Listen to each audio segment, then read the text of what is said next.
नमस्कार दोस्तों, आइए एक बार फिर से डिस्कस करते हैं बायोलॉजी के कुछ इम्पॉर्टेंट प्रीवियस ईयर क्वेश्चंस जो आज लिए गए हैं हिमाचल प्रदेश टैट जून 2022 से। ये क्वेश्चन बहुत इम्पॉर्टेंट है अगर आप टैट की तैयारी कर रहे हैं, स्पेशली हिमाचल प्रदेश टैट की जो दिसंबर में होने वाला है।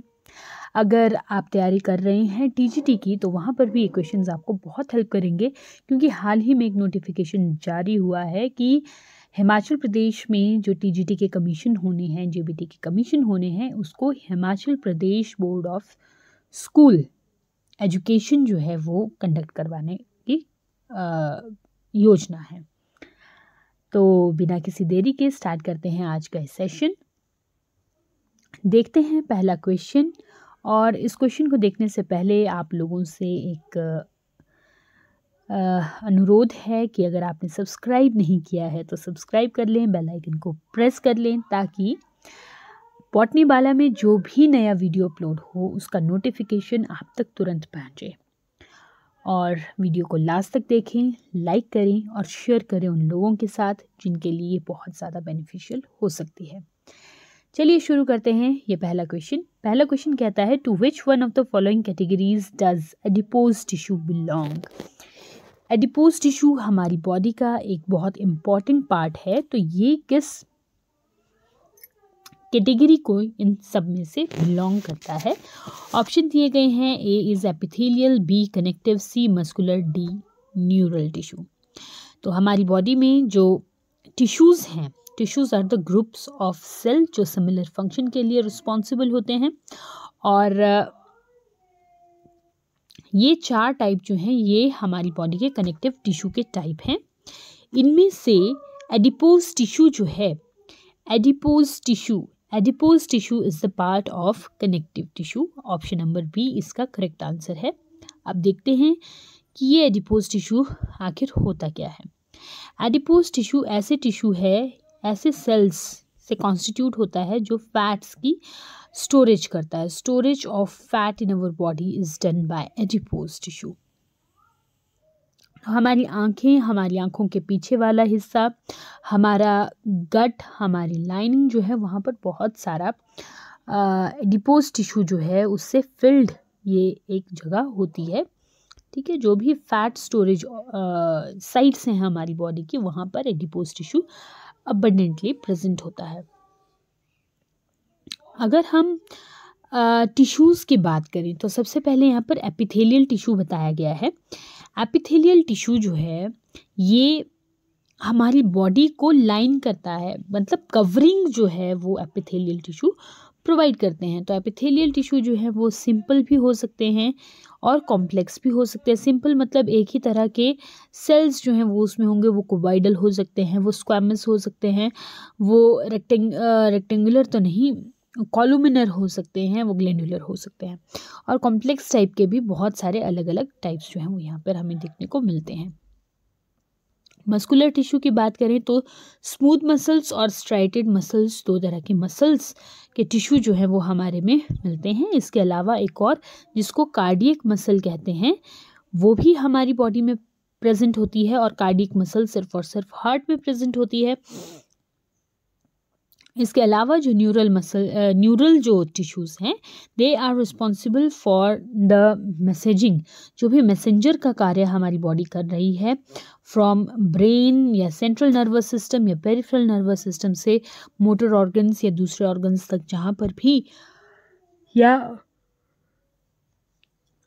डिफरेंट ऑर्गन से ब्रेन तक जो सिग्नल जाने हैं वो सारा काम जो है वो कौन करता है, न्यूरल टिश्यू करते हैं। और न्यूरल टिश्यू का जो फंक्शनल यूनिट है वो होते हैं न्यूरॉन्स, इनको हम सेंसरी सेल्स भी कहते हैं। अब यहाँ पर रहा कनेक्टिव टिश्यू। कनेक्टिव टिश्यू ऐसे टिश्यूज़ हैं जो अलग अलग टिश्यूज़ को एक दूसरे से बांधने का काम करते हैं। ठीक है, वो एक दूसरे से अटैचमेंट बोल लीजिए, बांधना बोल लीजिए, उस तरह का काम ये करते हैं। जैसे बॉन्ड्स को मसल्स के साथ अटैच करना है तो वो कनेक्टिव टिश्यू करेगा। ठीक है, एपिथेलियम को कनेक्ट करना है हमने न्यूरॉन्स के साथ तो वो कौन करेगा, कनेक्टिव टिश्यू करेगा। तो इस तरह से अलग अलग ये जो कनेक्टिव टिश्यू जो है ये अलग अलग टिश्यूज़ के बीच में कनेक्शन को प्रोवाइड करवाता है। अब ये कनेक्टिव टिश्यू जो है ये कितनी तरह का हो सकता है, ये बेसिकली ये 3 तरह का होता है। एक आता है लूज कनेक्टिव टिश्यू, दूसरा आता है डेंस कनेक्टिव टिश्यू और तीसरा आता है specialised connective tissue. Loose connective tissue कैसे टिश्यू हुए, जिस पे एडिपोज टिश्यू भी आता है। लूज कनेक्टिव टिश्यू में जो सेल्स हैं वो काफ़ी बिखरे हुए होंगे और एडिपोज टिश्यू इसका एक एग्जाम्पल है। एरियोलर टिश्यू इसका एक एग्जाम्पल है। एरियोलर टिश्यू ऐसा टिश्यू है जो एपिथेलियल को या एपिथेलियम को जो है वो सपोर्ट करता है, ठीक एपिथेलियम के नीचे प्रेजेंट होता है। डेंस कनेक्टिव टिश्यू में रेगुलर और इरेगुलर कनेक्टिव टिश्यू आते हैं। डेंस कनेक्टिव टिश्यू और टेंडन्स और लिगामेंट्स जो हैं वो भी डेंस कनेक्टिव टिश्यू का ही पार्ट है। टेंडन्स जो हैं इनका काम क्या होता है, मसल को बॉन के साथ MTB करके आप इसको कनेक्ट कर सकते हो, मसल को बॉन के साथ अटैच करता है। और लिगामेंट का काम क्या होता है, बॉन को ये लिगामेंट्स जो हैं वो बॉन के साथ अटैच करते हैं, तो उसके बीच में क्या प्रेजेंट होगा, लिगामेंट प्रेजेंट होगा। और स्पेशलाइज्ड जो कनेक्टिव टिश्यू होते हैं, स्पेशलाइज्ड कनेक्टिव टिश्यू में हमारे पास आते हैं बोन, कार्टिलेज और ब्लड, और ब्लड का एक पार्ट है लिम्फ, ये भी स्पेशलाइज्ड कनेक्टिव टिश्यू में आते हैं। ये कनेक्टिव टिश्यू जो हैं ये मेसोडर्मल ओरिजिन के होते हैं, यानी मेसोडर्म से ये कनेक्टिव टिश्यू ओरिजिनेटेड होते हैं। और इनमें जो है इंटरसेल्युलर फ्रेमवर्क होता है, कुछ प्रोटीन फाइबर्स होते हैं, प्रोटीन फाइबर्स होते हैं। और ये प्रोटीन्स कैसी होती हैं, इलास्टिन और कोलेजन की ये प्रोटीन होती हैं। हमारे स्किन में इलास्टिन और कोलेजन जो है ये कनेक्टिव टिश्यू का मेन पार्ट होता है, प्रोटीन्स हैं। कोलेजन का काम क्या होता है, खींचाव। हमारी स्किन कितना खींच सकती है उसको कौन डिफाइन करता है, कोलेजन डिफाइन करता है। और वो खींची हुई स्किन क्या वैसी ही रह जाती है या वापस अपनी जगह पर जहाँ पर वो थी वैसी ही रह जाती है, ये कौन डिसाइड करता है, ये इलास्टिन कंटेंट जो है ये डिसाइड करता है। तो कोलेजन एंड इलास्टिन ये दोनों जो प्रोटीन्स हैं ये कनेक्टिव टिश्यू का पार्ट है।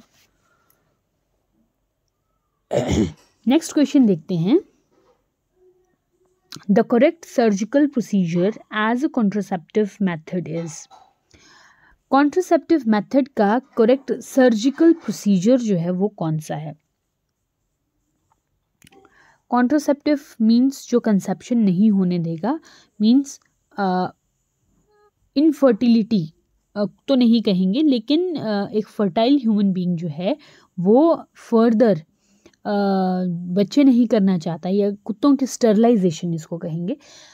स्टरलाइजेशन वर्ड एक करेक्ट वर्ड है। तो कॉन्ट्रासेप्टिव मेथड सर्जिकल प्रोसीजर के थ्रू कौन सा है, तो ओवेरिकटोमी। ओवेरिकटोमी का मतलब होता है ओवरी को रिमूव कर देना। Removal of ovary is ovariectomy, female में होता है। हिस्टेरेक्टोमी, हिस्टेरेक्टोमी जो है वो यूट्रस का रिमूवल है। वैस्कुटोमी, वैस्कुटोमी में क्या है, मेल्स में जो वास डिफरेंस होती है, वास डिफरेंस होती है जो स्पर्म की ट्रांसपोर्टेशन में हेल्प करती है, उसको काटना। और कैस्ट्रेशन क्या होता है, कैस्ट्रेशन टेस्टिस या ओवरीज को निकाल देना, उसको कैस्ट्रेशन कहते हैं। टेस्टिकल्स को निकाल देंगे या ओवरीज को निकाल देंगे तो वहाँ पे हार्मोन्स जो हैं वो बनेंगे ही नहीं, तो वो क्या हुआ, कैस्ट्रेशन हुआ। तो करेक्ट सर्जिकल प्रोसीजर कौन सा है, सिर्फ हमने कॉन्ट्रासेप्शन करना है, तो सिर्फ अगर कॉन्ट्रासेप्शन ही करना है मतलब हमने वहाँ पर फर्टिलाइजेशन को रोकना है, तो फर्टिलाइजेशन के लिए ओवरी को काट देंगे तो ऐसा तो नहीं है कि वहाँ पे कंसीविंग नहीं हो सकती, ठीक है। हिस्टेरेक्टोमी, यूट्रस को काट देंगे तो ओवरी तो वहाँ पर काम कर ही रही है। Exact is vasectomy. दो चीज़ें हम सर्जिकल प्रोसीजर में पढ़ते हैं, एक वास्कुटोमी इन मेल्स और एक ट्यूबिकटोमी। ट्यूबेक्टोमी, हमने कोई ऑर्गन बाहर नहीं निकालना है, सिर्फ वास डिफरेंस को कट करके बांध देना है, और ट्यूबेक्टोमी में फैलोपियन ट्यूब को कट करके बांध देना है। This is the correct surgical procedure as a contraceptive method. इसके अलावा बहुत सारे जो हैं वो ओरल मेथड्स भी हैं कॉन्ट्रासेप्शन के, जिसमें हार्मोन्स को लिया जाता है, कुछ इम्प्लांटेशंस होती हैं जिसको स्किन के अंदर इम्प्लांट किया जाता है तो वो ली जाती हैं, और कुछ एक जो है वो वेजाइनल मेथड है, वेजाइनल इंसर्शन जो है वो की जाती है, जिसमें कॉपर टी जैसी चीज़ें भी आती हैं और वो आयनिक कॉन्ट्रासेप्शन जो है वो रिलीज़ करते हैं। कॉपर आयन जो है वो स्पर्म की किलिंग में हेल्प करता है। नेक्स्ट क्वेश्चन देखते हैं। The amino acid attaches to the tRNA, this is tRNA, attaches to the tRNA at its. तो अमाइनो एसिड जो है वो tRNA पे कहाँ अटैच होता है? इसका सही ऑप्शन है 3' एंड। अमाइनो एसिड tRNA के 3' एंड पर जुड़ा हुआ होता है या वहाँ पर अटैच करता है। एक बार tRNA का स्ट्रक्चर देख लेते हैं। RNA जो है वो 3 तरह का होता है, messenger RNA, ribosomal RNA and transfer RNA।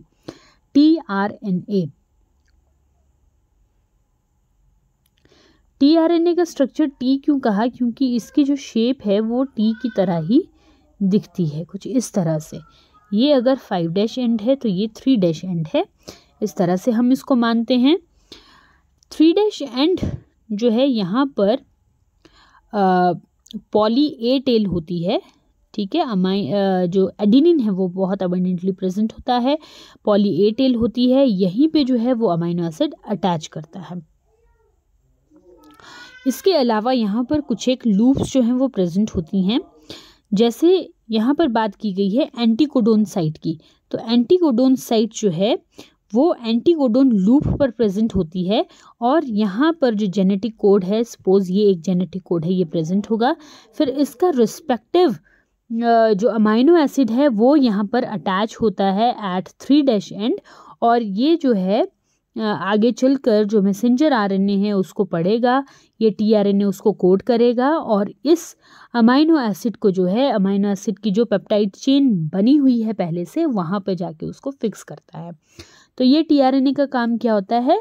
Respective amino acid को सब्सिक्वेंटली चेन पे अटैच करना, ठीक है। तो यहाँ पर क्या है, ये एंटीकोडोन लूप जो है वो यहाँ पर प्रेजेंट होगी। mRNA में जो कोडोन होगा उसका एंटी सीक्वेंस जो है वो यहाँ पर प्रेजेंट होता है, जिसको रिकॉग्नाइज करता है ये tRNA, और फिर इस जो रिस्पेक्टिव अमाइनो एसिड है उसको वहाँ चेन पे अटैच कर देगा। इसके अलावा यहाँ पे DHU लूप दी गई है। ये DHU लूप क्या है? ये वाली जो साइट है इसको हम DHU लूप कहेंगे। ये साइट DHU लूप है, और DHU लूप का काम होता है, ये जो एंजाइम है अमीनो असाइल tRNA सिंथेटेज, ये tRNA सिंथेटेज का जो अमीनो असाइल tRNA सिंथेटेज है उसको यहाँ पर अटैच करने के लिए ये एक जगह प्रोवाइड करवाता है। ओके, और एक इसमें यहाँ पर राइबोसोम रिकॉग्निशन साइट भी प्रेजेंट होती है। ये एक अलग लूप जो है वो यहाँ पर प्रेजेंट होगी, जिसको C आर्म कहा जाता है। नेक्स्ट क्वेश्चन देखते हैं। The chemical test used for the diagnosis of typhoid is. Typhoid के डायग्नोसिस के लिए कौन सा केमिकल टेस्ट किया जाता है? बहुत फेवरेट क्वेश्चन है टैट के लिए ये। तो सबसे पहले यहाँ पर दिया गया है अलीजा, दूसरा दिया है ESR, तीसरा दिया है PCR, और चौथा दिया है विडाल टेस्ट। तो टाइफॉइड के लिए जो है वो विडाल टेस्ट को यूज़ किया जाता है। विडाल टेस्ट से हमें पता लगता है कि टाइफॉइड है या नहीं है। एलिसा क्या है? एंजाइम लिंक्ड इम्यूनोसॉर्वेंट असे, और ये HIV की डिटेक्शन के लिए ज़्यादातर यूज़ किया जाता है। ESR क्या है? दूसरा दिया हुआ है ESR। ESR क्या है? एरिथ्रोसाइट सेडिमेंटेशन रेट, ठीक है। और इसका जो यूज़ है वो किया जाता है बॉडी में कहीं अगर इन्फ्लेमेशन है उस इन्फ्लेमेशन का अमाउंट कितना है, ठीक है, बॉडी इन्फ्लेमेशन का अमाउंट कितना है उसको चेक करने के लिए ये ESR टेस्ट किया जाता है। PCR क्या है, पॉलीमरेज चेन रिएक्शन, ये तो नंबर ऑफ डिजीज को डिटेक्ट करने के लिए या अगर कभी जेनेटिक चेंजेस अगर लगता है कि कुछ नॉर्मेलिटी है उसको डिटेक्ट करने के लिए PCR टेस्ट जो है वो मेडिकल फील्ड में किए जाते हैं। और विडाल टेस्ट तो बता ही दिया, ये टाइफाइड के डिटेक्शन के लिए यूज़ किया जाता है। नेक्स्ट क्वेश्चन है BT कॉटन इज नॉट। तो BT कॉटन क्या है, BT कॉटन क्या नहीं है, ये ऑप्शन में हमें पढ़ना है। BT cotton is not genetically modified plant. तो BT cotton is a genetically modified plant, तो इस तरह से तो ये स्टेटमेंट गलत हो गई, नॉट क्योंकि हमने पढ़ना है यहाँ पे। BT cotton is not insect resistant, ये भी गलत है क्योंकि BT cotton is highly resistant to insect. BT cotton is not a bacterial gene expressing system, ये BT कॉटन जो है ये बैक्टीरियल जीन को ही एक्सप्रेस करता है। और चौथा, BT cotton is not resistant to all pesticide, ये एक करेक्ट ऑप्शन जो है ये यहाँ पर हो जाता है कि BT कॉटन जो है ये एक ऐसा प्लांट है जो सभी पेस्टिसाइड के लिए रेजिस्टेंट नहीं हो सकता। BT कॉटन को बेसिकली पेस्टिसाइड से रेजिस्टेंस का कोई मतलब नहीं है। पेस्टिसाइड का मतलब ऐसे केमिकल्स जो उस प्लांट के ऊपर एज ए पेस्ट ग्रो कर रहे हैं, चाहे वो इंसेक्ट्स हैं चाहे वो एनिमल्स हैं, उनको वहाँ से रिमूव करना। तो BT कॉटन का उसके रेजिस्टेंस से कोई सरोकार नहीं है। तो BT कॉटन जो है yes it is a genetically modified plant, BT cotton yes it is a insect resistant and yes it is a bacterial gene expressing system, ठीक है। लेकिन ये वाला जो है BT cotton is not resistant to all pesticide, ये इसका correct option हो जाएगा। BT कॉटन में बायोटेक्नोलॉजी को यूज़ किया है, रिकॉम्बिनेंट DNA टेक्नोलॉजी को यूज़ किया है, और जो बैसिलस थुरिंगाइनेसिस नाम का एक बैक्टीरिया है वहाँ से जीन्स को एक्सट्रैक्ट किया गया है और उसको इस कॉटन में डाला गया है। क्या होता है, प्रोटॉक्सिन प्रोड्यूस होता है यहाँ पर। ये बैसिलस थुरिंगाइनेसिस में एक प्रोटॉक्सिन जो है वो प्रोड्यूस होता है जो इंसेक्ट के अल्कलाइन गट में जाकर क्या होता है वहाँ पे रिएक्ट करता है, एज अ टॉक्सिन जो है वो प्रोटॉक्सिन से कन्वर्ट हो जाता है। और उसमें क्या होगा, जब वो टॉक्सिन में कन्वर्ट हो जाएगा तो a hole is done in the gut, और उस होल की वजह से जो इंसेक्ट इस BT कॉटन के ऊपर फीड कर रहे होंगे, कॉटन बॉलवर्म हैं, वो क्या करेंगे, मर जाएंगे वहाँ पर। तो इस तरह से BT कॉटन जो है वो अपने पेस्ट यानी बॉलवर्म से क्या होगी, मुक्त हो जाएगी।